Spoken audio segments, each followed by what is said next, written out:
Good morning ma, welcome back. So நானு இந்த execution of a C program அப்படின்னா என்னன்றத லாஸ்ட் ஒரு சின்ன கிளிப்ல introduction part மட்டும் நம்ம டிஸ்கஸ் பண்ணிருக்கோம்.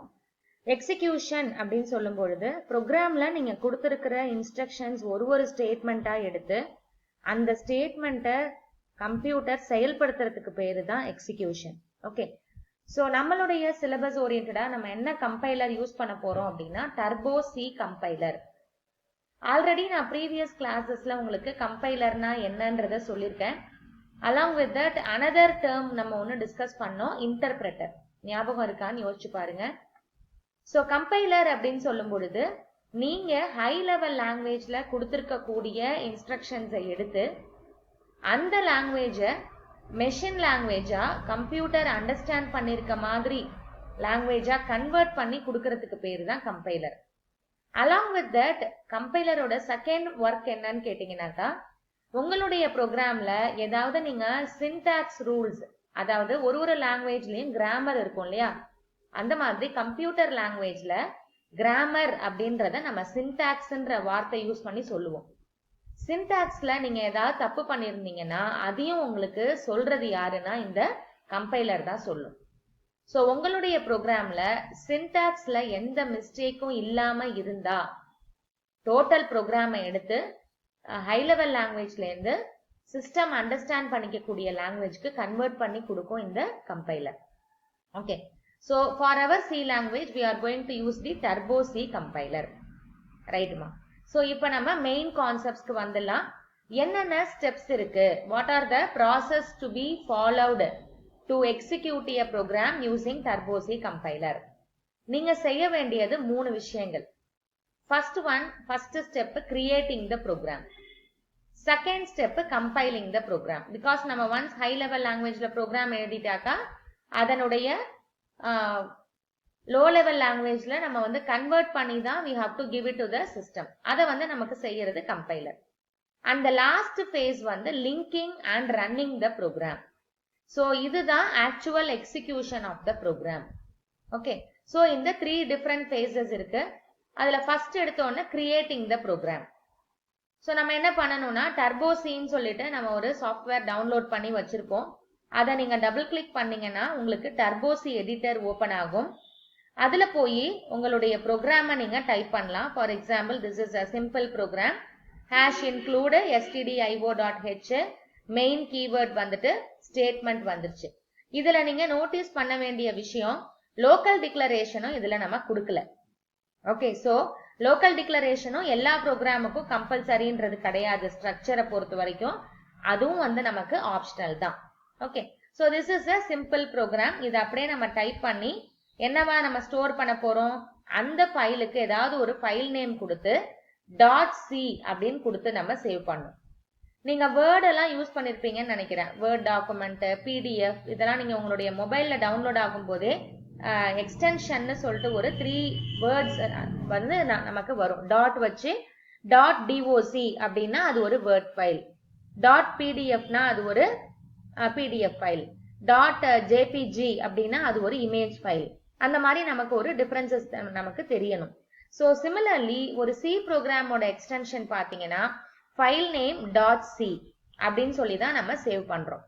ஸோ வேர் ஃபைல் நேம்னா name of the program, .c வந்து ஃபைல் எக்ஸ்டென்ஷன். நீ ஃபர்ஸ்ட் ஸ்டெப்ல உன்னுடைய ப்ரோக்ராமை கிரியேட் பண்ண உடனே அந்த ப்ரோக்ராமை நம்ம எப்படி கால் பண்றோம்னா that is called as the source program. Okay, so once இந்த சோர்ஸ் ப்ரோக்ராம் நீங்க கம்ப்ளீட் பண்ண பிறகு நம்ம என்ன பண்ணணும், next step you have to compile the source program. Compilation process 2 step செய்து நான் உங்களுக்கு ஆல்ரெடி சொல்லியிருந்தேன். First step this converts the source program into machine language program. உங்களுடைய ஹை லெவல் சோர்ஸ் ப்ரோக்ராமை எடுத்து அதை ஒரு மெஷின் லாங்குவேஜ் ப்ரோக்ராமா ஃபர்ஸ்ட் ஸ்டெப்ல கன்வெர்ட் பண்ணிடுது. அதை நம்ம எப்படி செய்ய போறோம்ன்றத நான் உங்களுக்கு சொல்றேன் நெக்ஸ்ட் வீடியோல. அடுத்தது உங்களுடைய ப்ரோக்ராம்ல சின்டாக்ஸ் எரர் ஃப்ரீயா இருக்குதா அப்படின்றது தான் நமக்கு செக் பண்ணி, அந்த எரர் ஃப்ரீயா இருந்தா மட்டும்தான் இதை வந்து கன்வெர்ட் பண்ணி இங்க நம்ம .c வச்சிருந்தோம் இல்லையா, இந்த .cன்ற ஃபைல மெஷின் லாங்குவேஜ்ல நமக்கு கன்வெர்ட் பண்ண பிறகு that will become the object program. Okay, so அதை வந்து ஃபைல் நேம் .obj மாத்தி சேவ் பண்ணிக்கும். புரியுதாமா? இதுதான் வந்து கம்பைலிங் த சோர்ஸ் ப்ரோக்ராம். கம்பைலேஷன்ல ரெண்டு விஷயம் பண்ணுது. சோர்ஸ் ப்ரோக்ராம மெஷின் லாங்குவேஜா மாத்திட்டு அதுல எரர் இல்லாம இருந்ததுன்னா அந்த ப்ரோக்ராம நம்ம சீன்னு ஸ்டோர் பண்ணியிருந்த .c ஸ்டோர் பண்ணியிருந்த அந்த ஃபைலை எடுத்து .objன்னு கன்வெர்ட் பண்ணி ஸ்டோர் பண்ணிக்குது. ஃபார் எக்ஸாம்பிள் இதுல நம்ம sample.cன்னு ஸ்டோர் பண்ணியிருந்தோம். அதுல நீங்க எரர்ஸ் எதுவுமே இல்ல. சோ கம்பைலேஷனுக்கு பிறகு அது என்னவா மாறிடுது? sample.objன்னு மாறிடுது. Okay. And the third step, linking and running the object program. நம்ம வந்து ப்ரோக்ராம் எழுதியாச்சு, கம்பைல் பண்ணியாச்சு, எந்த எரர்ஸும் கிடையாது. சோ இதுதான் வந்து ஆக்சுவலான last step. This is the, நான் உங்களுக்கு முன்னாடியே வந்து சொல்லியிருந்தேன் இல்லையா, நம்ம கொடுக்கிற இன்ஸ்ட்ரக்ஷனை செயல்படுத்துறது, அதுதான் இந்த linking and running the object program. So இது என்ன பண்ணும்னா ஒரு ஸ்டேட்மெண்டா எடுத்து அதுல இந்த லிங்கிங்ன்ற வார்த்தை ரொம்ப ரொம்ப முக்கியம். லிங்கிங் அப்படின்னா நீங்க #include stdio.hன்னு ஒரு ஃபைலை இன்க்ளூட் பண்றீங்கல்ல, அந்த ஃபைலை கொண்டுட்டு வந்து உங்களுடைய இந்த source.c அப்படின்ற அந்த ப்ரோக்ராம் கூட இன்க்ளூட் பண்ணிக்கும். இப்போ உங்களோட சோர்ஸ் ஃபைல்ல நீங்க ஒரு 5 லைன்ஸ் எழுதுறீங்கன்னா stdio.hல ஒரு 315 லைன்ஸ் ஆஃப் ப்ரோக்ராம் இருக்குன்னா உன்னுடைய ப்ரோக்ராம்ல மொத்தமா 320 லைன் வந்துரும். ஓகே. சோ அந்த மாதிரி லிங்க் பண்ண பிறகு அந்த ஃபைலை ஒரு எக்ஸிக்யூட்டபிள் ஆப்ஜெக்ட் ப்ரோக்ராமா மாத்துது. எக்ஸிக்யூட்டபிள் ஃபைலுக்கு பேர் தான் இந்த ஃபைல் நேம் .exeன்னு சொல்லி நமக்கு மாத்துது. ஓகே. சோ ஃபர்ஸ்ட் நம்ம ஃபைல் நேம் .cன்னு நம்ம சேவ் பண்றோம். இதுதான் நம்ம செய்யக்கூடிய வேலை. அதுக்கப்புறமா அதை கம்பைல் பண்ணி எரர் எதுவும் இல்லாம இருந்ததுன்னா அதை வந்து obj ஃபைலா மாத்துது. தட் மீன்ஸ் ஆப்ஜெக்ட் ஃபைல் அது. அதுக்கு அடுத்தது அதுக்கு தேவையான ஹெடர் ஃபைல்ஸ் எல்லாத்தையும் லிங்க் பண்ணி நீங்க சொல்லியிருக்கிற ஸ்டேட்மெண்ட்டை செயல்படுத்துறதுக்காக அந்த ஃபைலை .exeன்ற ஃபைலா மாத்துது. அதாவது எக்ஸிக்யூட்டபிள் ஃபைலா மாத்துது. ஓகே. சோ ஒன்ஸ் இந்த மாதிரி ஒரு exe ஃபைல் வந்துருச்சுன்னு சொன்னாக்கா நீங்க அதை ரன் பண்ணும் பொழுது ஆட்டோமேட்டிக்கா உங்களோடதுல உங்களுக்கு தேவையான அவுட்புட் கிடைச்சிடும். எப்போ கிடைக்கும் அப்படின்னா லாஜிக்கல் எரர் இல்லாம இருந்ததுன்னா கிடைச்சிடும். Okay. Run the executable program using the run option in the turbo C editor. Logical error இருந்ததுன்னா நமக்கு அவுட்புட் வராது.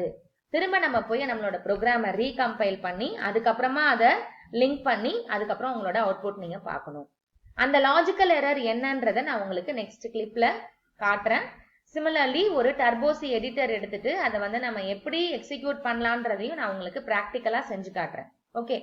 சோ இதுல வந்து நம்ம ஸ்கிப் பண்ண முடியாதுன்றதால நான் எல்லாத்தையும் ஒரே வீடியோல ரெக்கார்ட் பண்ணிருக்கேன்.